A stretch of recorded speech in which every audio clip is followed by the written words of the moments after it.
Hello friends, welcome to this platform. स्वागत है आपका इस प्लेटफॉर्म में। तो आज का जो सेशन है वो सीटेट 1 to 5 ईवीएस का सेशन है और ये सेशन सेट 2 सेशन है। ठीक है, इसके पिछले क्लास में मैंने सेट 1 बताया था, सीटेट 1 to 5 ईवीएस का। तो आज का जो सेशन होगा वो सेट 2 सेशन होगा। ठीक है, इसमें भी आपके 30 क्वेश्चंस रहेंगे जो बहुत इंपॉर्टेंट क्वेश्चन है और जो सीटेट के अभ्यर्थी हैं वो इस मतलब वीडियो को ज़रूर देखिएगा। ये सेशन आपके लिए बहुत ज़्यादा इंपॉर्टेंट है। ठीक है, तो हम लोग टाइम को वेस्ट नहीं करते हैं और आज का पहला क्वेश्चन स्टार्ट करते हैं। पहला क्वेश्चन है, यदि किसी क्षेत्र में लगातार वृक्षों की कटाई होती रहे तो सबसे पहले किस प्राकृतिक चक्र का प्रतिकूल प्रभाव पड़ेगा? If deforestation continues in an area which natural cycle will be affected first? Nitrogen चक्र, जल चक्र, कार्बन चक्र या सेल चक्र, यानी कि नाइट्रोजन साइकिल, वाटर साइकिल या कार्बन साइकिल या रॉक साइकिल। इसका राइट आंसर होगा option number C, carbon cycle. ठीक है, यहाँ पे जो बोल रहा है कि यदि किसी क्षेत्र में लगातार वृक्षों की कटाई होती रहे तो यहाँ पे जो प्रतिकूल प्रभाव पड़ेगा वो कार्बन साइकिल का पड़ेगा। जैसे जैसे हम लोग अगर वृक्ष की क्या करते हैं, वृक्ष की कटाई करते हैं तो यहाँ ऑक्सीजन जो लेवल है वो क्या होगा, वो घट जाएगा, डिक्रीज हो जाएगा। और CO2 का जो लेवल होता है वो क्या हो जाएगा, वो बढ़ जाएगा। तो यहाँ पे CO2 का लेवल बढ़ने से क्या होगा ना कि CO2 का अमाउंट बढ़ जाएगा और O2 का अमाउंट घट जाएगा। तो यहाँ प्रतिकूल प्रभाव पूछ रहा है, अफेक्टेड फर्स्ट किस साइकिल को अफेक्टेड पहुंचेगा? तो यहाँ पे जो साइकिल है वो कार्बन चक्र को अफेक्टेड पहुंचेगा, यानी कि कार्बन साइकिल को। ठीक है, अगला प्रश्न है, निम्नलिखित में से कौन सा कथन सही नहीं है? Which of the following statement is not correct? चमगादड़ स्तनधारी है, व्हेल मछली है, डॉल्फिन फेफड़ों से श्वसन करती है या पेंगुइन एक पक्षी है? Bat is a mammal, whale is a fish, dolphin breathe through lungs, penguin is a bird. इसका राइट आंसर होगा ऑप्शन नंबर बी, व्हेल मछली है। यहाँ पूछ रहा है कि कौन सा कथन सही नहीं है, नॉट करेक्ट। ठीक है, तो यहाँ पे स्टेटमेंट के अकॉर्डिंग व्हेल जो होती है ना वो फिश नहीं होती है। ठीक है, तो इसका right answer option number B होगा। अगला प्रश्न है, किसी बीज के अंकुरण के लिए निम्न में से किसकी आवश्यकता नहीं होती? विच of the following is not necessary for seed germination? Water, air, sunlight या सुटेबल टेम्परेचर? जल, वायु, सूर्य का प्रकाश या उचित तापमान? इसका राइट आंसर होगा ऑप्शन नंबर सी, सूर्य का प्रकाश यानी सनलाइट। यहाँ बोल रहा है कि किसी बीज के अंकुरण के लिए किसकी आवश्यकता नहीं होती है? तो बीज के अंकुरण के लिए जो सूर्य का प्रकाश होता है उसकी आवश्यकता नहीं होती है। ठीक है, क्योंकि हम लोग जब सीड का जर्मिनेशन करते हैं, जैसे मान लीजिए ये मिट्टी है, ठीक है, और यहाँ पे हम लोग जो सीड लगाते हैं तो वो मिट्टी के नीचे लगाते हैं, तो यहाँ पे सनलाइट जो होता है वो नहीं भी पड़ेगा तो चलेगा। ठीक है, जैसे ये सीड कोट फट करके छोटे बेबी प्लांट में बदलते हैं तब ऊपर की तरफ सनलाइट पड़ता है। तो यहाँ बोल रहा है सीड का जर्मिनेशन, तो सीड के जर्मिनेशन के लिए सूर्य का जो प्रकाश है वो नेसेसरी नहीं है, क्योंकि सीड हम लोग मिट्टी के नीचे लगाते हैं। ठीक है, यानी कि मिट्टी के नीचे। अगला प्रश्न है, यदि पृथ्वी का घूर्णन बंद हो जाए तो सबसे पहले क्या होगा? If the earth stop rotating what will happen first? ऋतुएं समाप्त हो जाएंगी, दिन और रात समाप्त हो जाएंगे, वर्षा बंद हो जाएगी, चंद्रमा पृथ्वी से टकरा जाएंगे। यानी seasons will end, day and night will end, rainfall will stop, moon will collide with earth. तो इसका राइट आंसर होगा ऑप्शन नंबर बी, दिन और रात समाप्त हो जाएंगे। यानी कि यदि रोटेशन, अर्थ का जो रोटेशन होता है वो बंद हो जाएगा तो डे और नाइट नहीं होगा, क्योंकि जो डे नाइट होता है ना वो आपके अर्थ के रोटेशन के कारण ही होता है। तो अर्थ का रोटेशन अगर बंद हो जाएगा तो दिन और रात नहीं होगा। ठीक है, वो समाप्त हो जाएंगे। अगला प्रश्न है, निम्नलिखित में से कौन सा खाद्य पदार्थ कवकों यानी कि फंगी द्वारा तैयार किया जाता है? Which food items is prepared using fungi? तो यहाँ पूछ रहा है कि कौन सा फूड का आइटम जो है वो फंगस के द्वारा यानी फंगी के द्वारा प्रिपेयर किया जाता है। दही होगा कि ब्रेड होगा कि बटर होगा कि पिकल होगा? यानी दही, ब्रेड, मक्खन, अचार। इसका राइट आंसर होगा option number B, bread. Bread जो होता है ना वो फंगस के थ्रू प्रिपेयर किया जाता है। ठीक है, तो इसका राइट आंसर होगा ब्रेड। अगला प्रश्न है, किसी गाँव में कुएं का जल स्तर लगातार घट रहा है, इसका मुख्य कारण क्या हो सकता है? The water level of a well is continuously decreasing. What may be the main reason?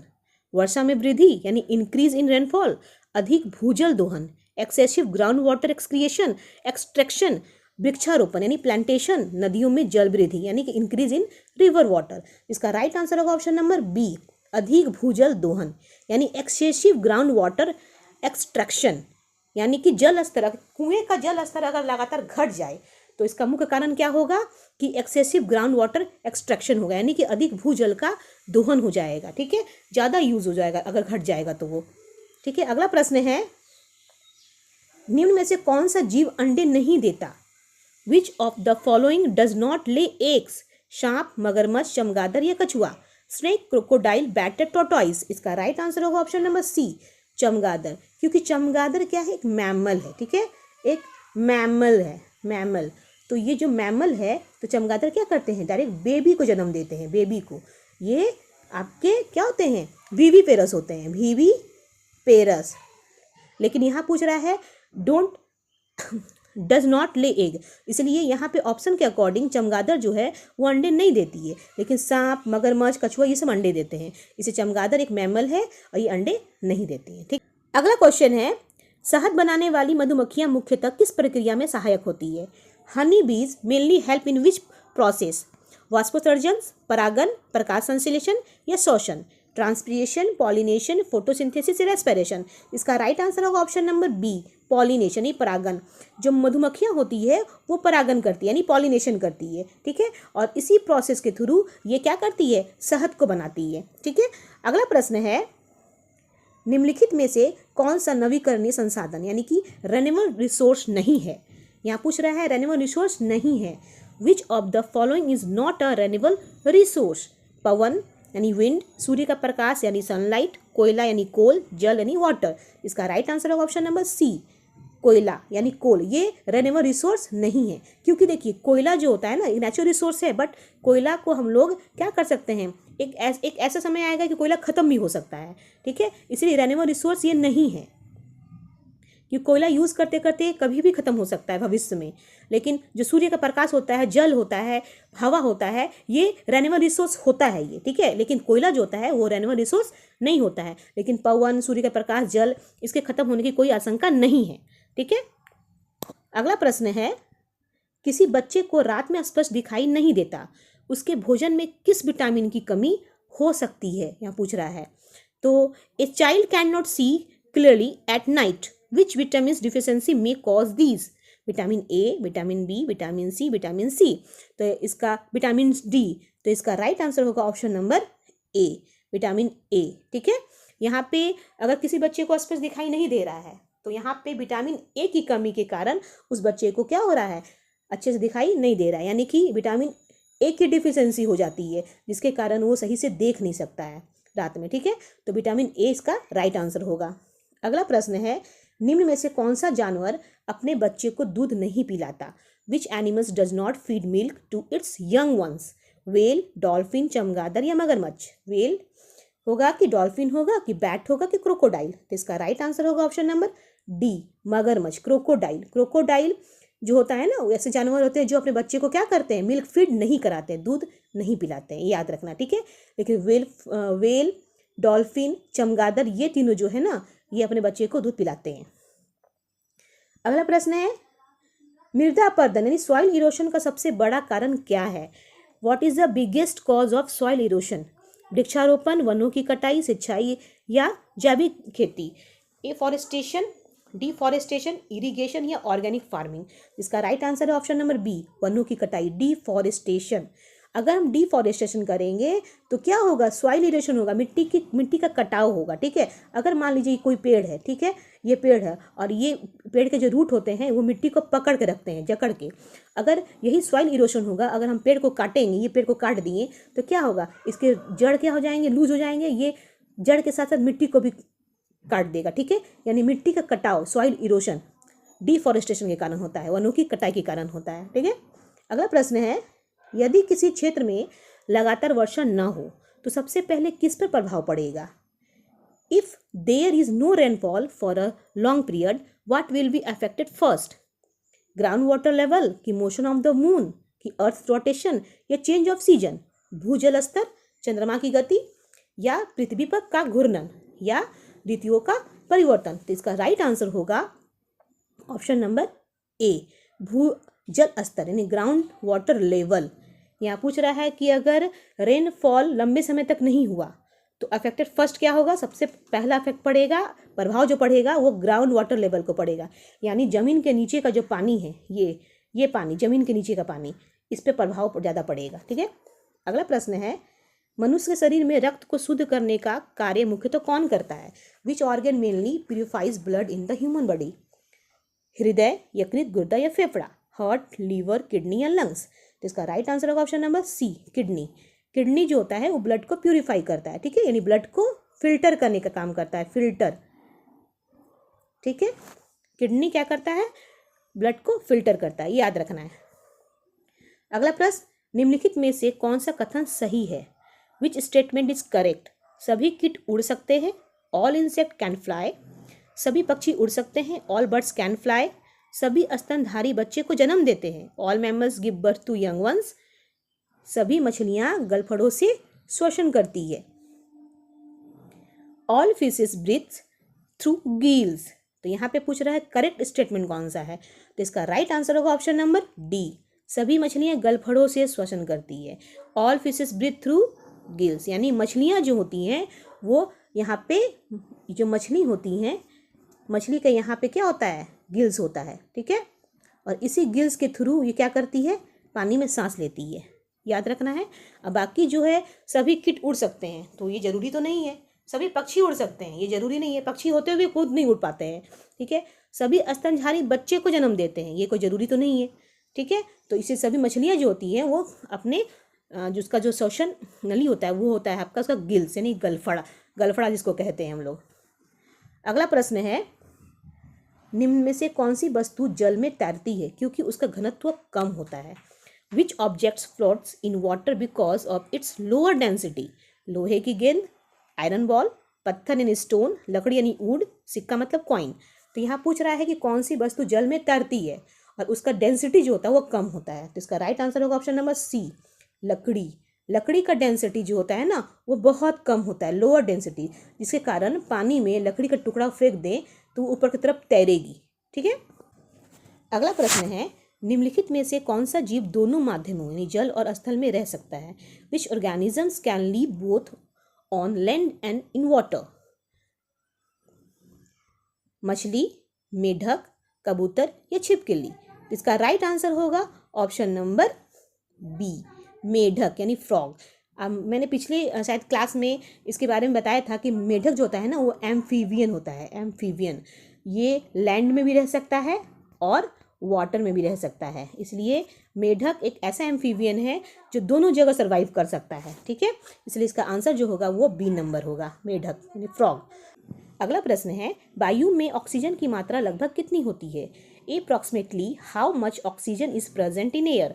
21%, 50%, 78% या 1%? इसका राइट आंसर होगा ऑप्शन नंबर ए, 21%, यानी कि ऑक्सीजन का जो परसेंटेज होता है हमारे एटमॉस्फेयर में वो 21% होता है, याद रखना है। ठीक है, और नाइट्रोजन की बात करेंगे तो 78%, कार्बन डाइऑक्साइड की बात करेंगे तो 0.03%, याद रखना है। अगला प्रश्न क्वेश्चन है, निम्न में से कौन सी गैस पौधे द्वारा प्रकाश संश्लेषण में उपयोग की जाती है? Which gas is use by plant in photosynthesis? Oxygen, carbon dioxide, nitrogen या हाइड्रोजन? इसका राइट आंसर होगा option number B, carbon dioxide यानी CO2। CO2 एक रॉ मटेरियल है, ये क्या है, रॉ मटेरियल, जिसमें प्लांट्स क्या करते हैं, अपना फूड बनाते हैं, फूड बनाने में इसका इस्तेमाल करते हैं। ठीक है। अगला प्रश्न है, निम्न में से कौन सा रोग मच्छरों द्वारा नहीं फैलता? Which disease is not spread by mosquitoes? Malaria, dengue, हैजा या चिकनगुनिया? तो इसका राइट आंसर होगा ऑप्शन नंबर सी, कॉलेरा। ठीक है, कॉलेरा जो होता है बीमारी ये मॉस्क्यूटो के थ्रू नहीं फैलता है, लेकिन अगर आपसे पूछ दिया जाए मलेरिया, डेंगू या चिकनगुनिया तो ये सारे जो होते हैं ना ये मॉस्क्यूटो के थ्रू फैलते हैं, लेकिन हैजा यानी कॉलेरा जो मॉस्क्यूटो के थ्रू नहीं स्प्रेड होता है। अगला प्रश्न है, पृथ्वी के चारों ओर वायु की परत को क्या कहते हैं? What is the layer of air around the earth called? Lithosphere यानी स्थलमंडल, वायुमंडल यानी एटमॉस्फेयर, जलमंडल यानी कि हाइड्रोस्फीयर, जीवमंडल यानी बायोस्फीयर? इसका राइट आंसर होगा ऑप्शन नंबर बी, वायुमंडल, एटमॉस्फेयर। ठीक है। अगला प्रश्न है, निम्नलिखित में से कौन सा अपघटनीय यानी बायोडिग्रेडेबल पदार्थ है? Which of the following is biodegradable?